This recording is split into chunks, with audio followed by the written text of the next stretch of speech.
ব্রাজিলের আমি একদমই দেখতেই চাই না। ব্রাজিলের এত ছাগু বয় আর্জেন্টিনা করে আমি দেখেছি। আমি আমি কাপ দিতে দেখেছি।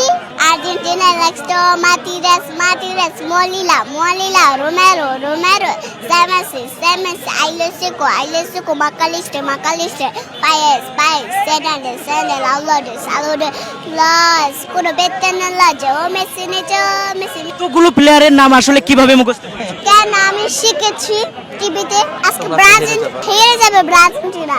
আমি আজকে পত্রিকা দেখবো ব্রাজিলে হারবে নাকি জিতবে দেখবো। আমি আর্জেন্টিনার সাপোর্টার। প্লেয়ার কে হচ্ছে মেসি। খালি গোল দেয় না, অনেক ভালো লাগে। মেসি অনেক ভালো গোল দেয়, পুরো একটা ক্যাচ আবার